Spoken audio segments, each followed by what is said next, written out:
Good afternoon, everybody. I am Lori Chamberlain. I am the Education Manager here at Fear Free, and welcome to our webinar today on practicing self-compassion during the pandemic. This webinar is being recorded and will be available on our website afterwards. You can ask questions by typing them into the Q&A field, and we'll answer them at the end. Today, I'm excited to have with me Maria Gore, who is a social worker at the Argus Institute at Colorado State University. She has a master's in social work and was previously a veterinary technician and manager at the University of Florida's Veterinary Teaching Hospital. Maria brings a distinctive set of communication skills in working with a multidisciplinary team in a veterinary environment. She is enthusiastic about helping veterinary professionals manage compassion fatigue and burnout, and has presented several workshops on that topic. Maria lives in Fort Collins, Colorado, with her wife, Lori, their corgi mix Milo, and their geriatric cat, Emmy Lou. And without further ado, I would like to welcome Maria. Thank you so much for joining us today, and take it away. Hi, everybody. Thank you for being here. I'm really excited to see all those numbers going up. It started at like 2 and now we're at 125, so that's really exciting. I'm hoping all of you can see the slides that I have up here, but if you don't for some reason, please let Lori know. As I start the PowerPoint, I'm gonna stop the video so you're not distracted by me, and just let you guys focus on the slides, and then I'll be able to answer any questions at the end. So let's see if I can get this going here.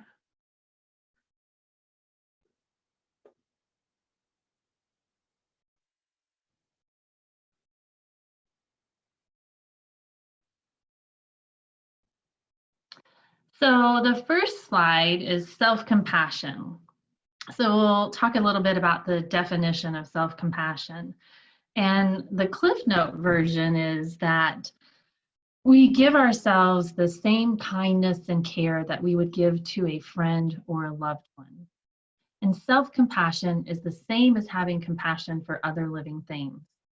When you are compassionate, you are lenient, you offer kindness rather than judgment.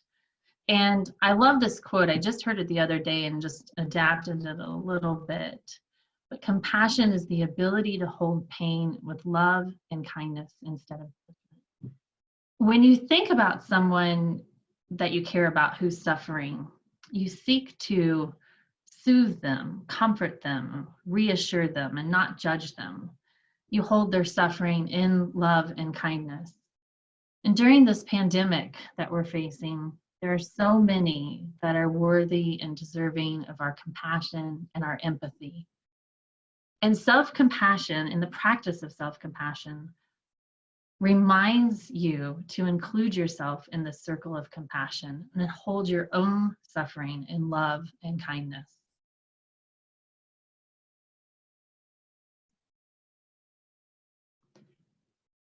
So why practice self-compassion? In the midst of a crisis, we might think that it's a little ridiculous to talk about happiness in times of this scary health pandemic. However, I think we can hone in on the words optimism and gratitude. This is a time when we're desperate for optimism, and it's necessary to be positive and to practice gratitude, even if it's just in small ways.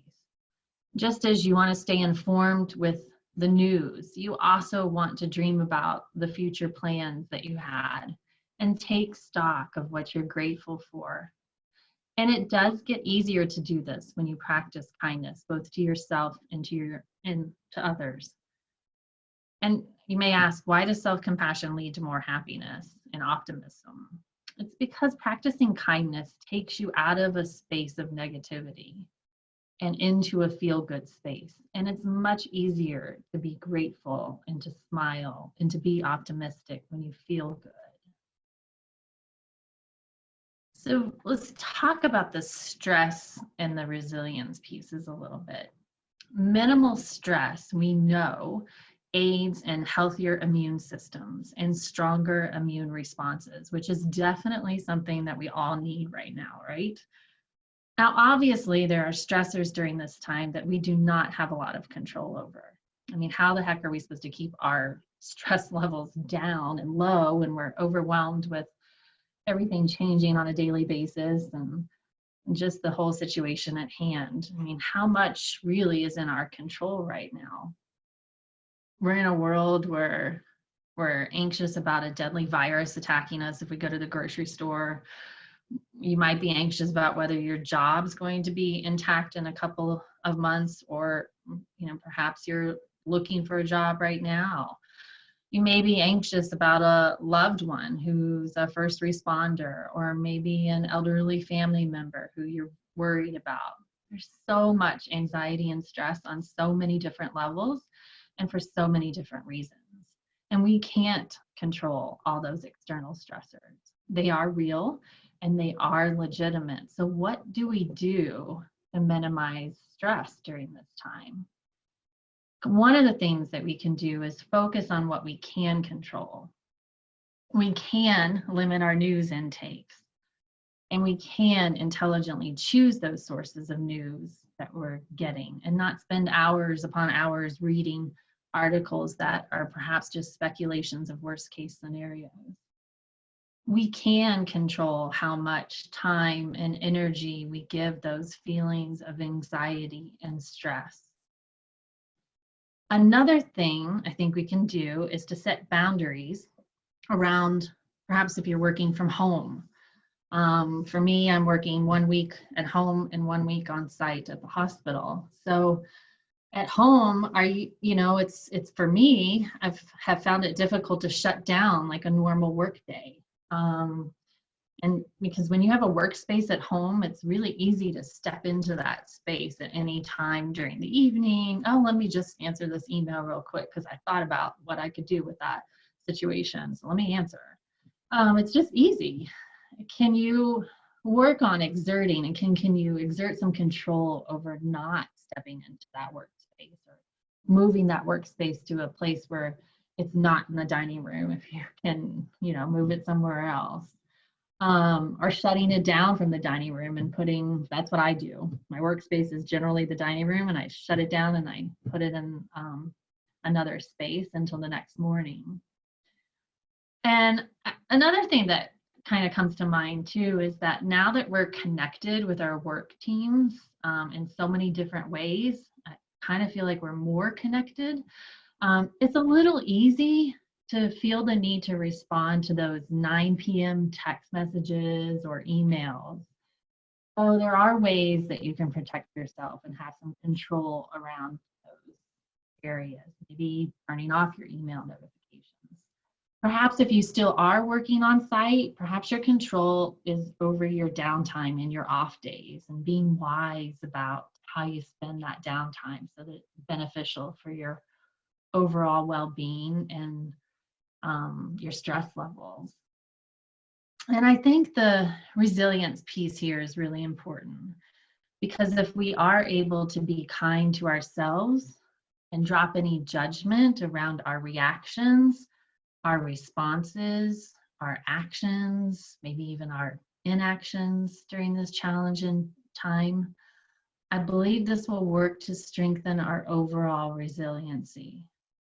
And the hard truth is that we need to be resilient.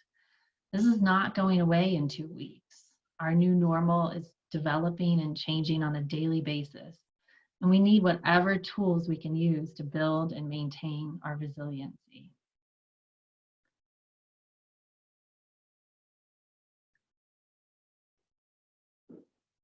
So what is self-compassion? There are 3 components to self-compassion: mindfulness, or being present, self-kindness, and connectedness. To relate this slide to our current situation, as we talked about in the previous slide, there's a lot of uncertainty and not much that's in our control right now. And this can lead to overwhelming feelings of anxiety or sadness, fear, guilt, grief, even anger. So, and you may feel all those feelings in the course of one day right now. And it's normal. It's normal to feel this wide range of emotions right now. And for some of us, it can be easy or necessary to shove it away in order to do our jobs. And for others, it can be easy to get trapped in those emotions and allow our minds to worry and spiral out of control. So mindfulness doesn't have to be complicated. It can be simple. If you think about observing a friend or a coworker who's struggling, and you consider what you'd say to that person, and maybe it would be something like, "Hey, George, you seem to be having and if there's anybody named George in here, I'm sorry to pick on you. You seem to be having a really hard time right now. How can I help? What can I do?" If you get into the practice of turning this inward, you can intentionally pause when you feel yourself spinning, and you can say the same things to yourself. You can say, "Hey, self, you seem to be having a really hard time right now. What can I do to help? What will help?" I think that here it's important to not go down that road of comparing your suffering with others. I think that's a trap that we can fall into during times of global crisis. There's always going to be individuals who have it worse than us, who are more vulnerable, who are suffering more than us. And we can really shame ourselves right out of our own feelings. But this is not helpful, because what you're feeling is real, it is legitimate, and it is powerful, and it's deserving of your attention. And this is where that component of self-kindness shows up. And it shows up with no judgment. It tells the negative voices in your head to sit down and shut up, and think about yourself as a friend or a coworker. And would you really say to George, "Why are you feeling anxious about being home with your kids and your spouse? And other people have to show up for work and they're risking their lives. At least you get to be home and be safe. So I don't know why you're whining." We wouldn't say this. So don't say this to yourself. Don't be this harsh with yourself. And lastly, we get to the connectedness. And here we're not talking about Zoom calls or FaceTiming with the family and virtual happy hours, which I think are all good and fun and certainly beneficial. But what we're talking about here in terms of self-compassion is common humanity, and that we're truly all in this together. This scary stuff's happening on a global platform, and the impact may be different, but the feelings of fear and the feelings of uncertainty, they're universal. And other people, even in this webinar, are in similar situations. So recognizing that you're not alone in what you're experiencing and feeling is helpful. You know, suffering's always been a part of the human experience, and we get through it, and most often we come out stronger and wiser for it.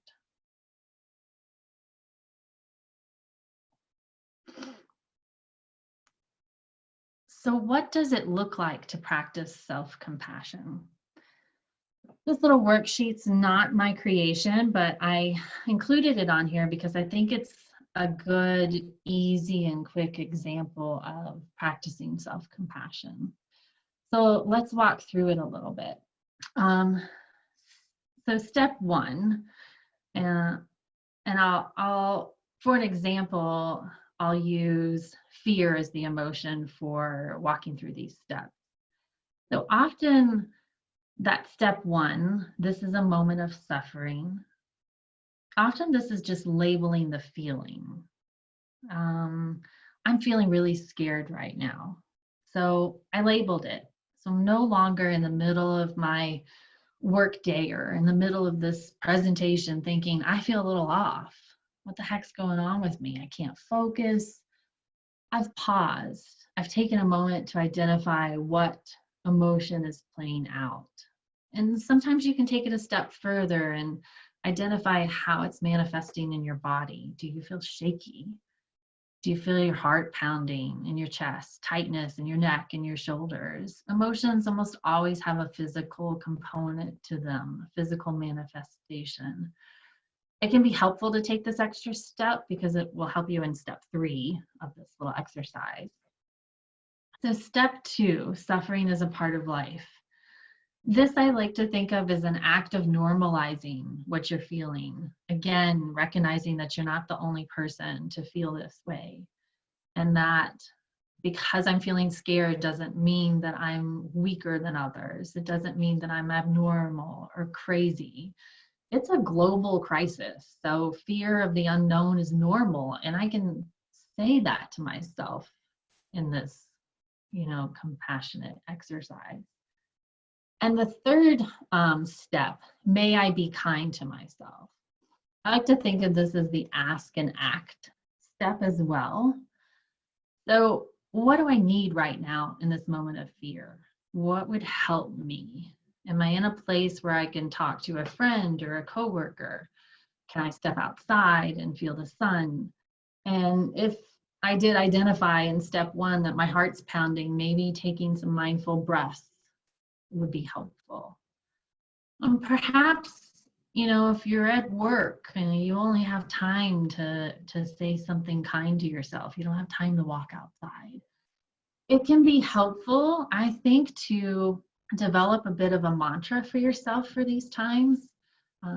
I can share one that I came up with pretty early on when this whole thing started.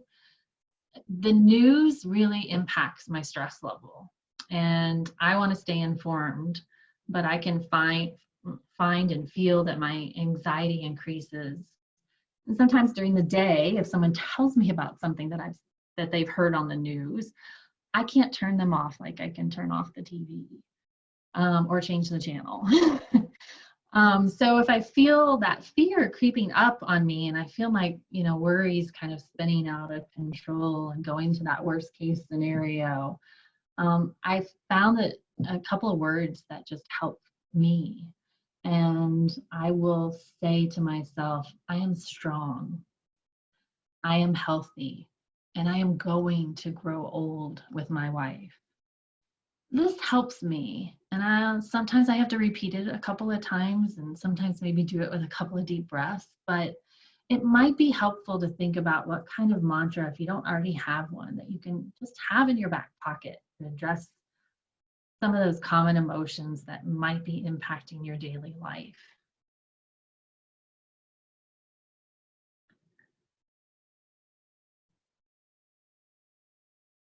So I want to wrap up by saying and put some time out there for questions by saying that, I'm aware that practicing self-compassion is just one tool that can help us in this rather large crisis that we're finding ourselves in right now. So I want to touch on these resources and the importance of knowing what's available in your location.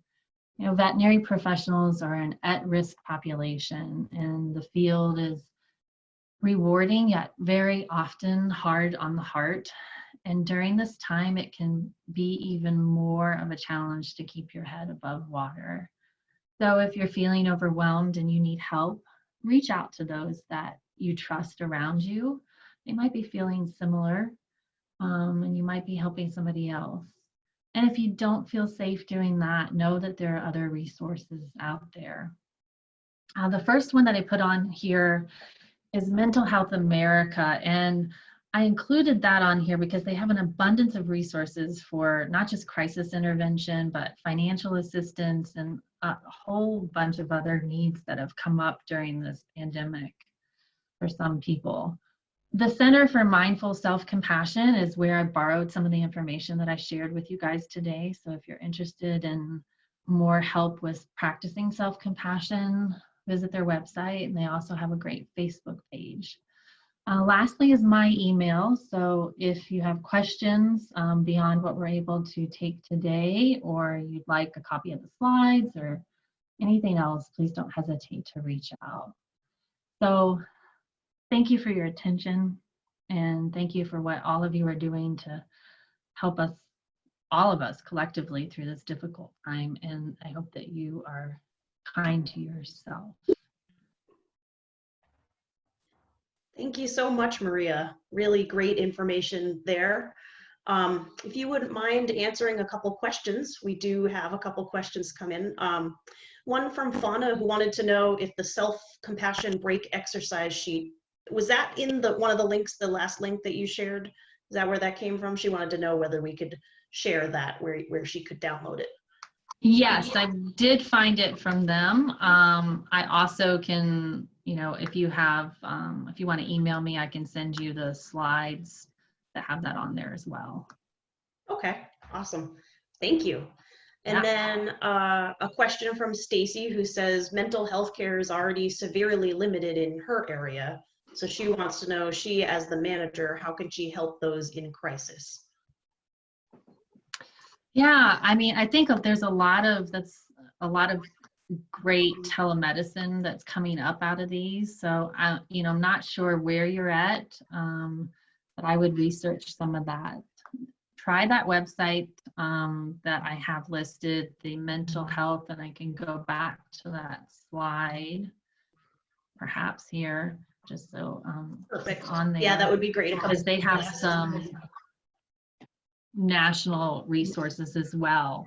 And then feel free to email me as well. I might have some contacts that I could share. Excellent, thank you.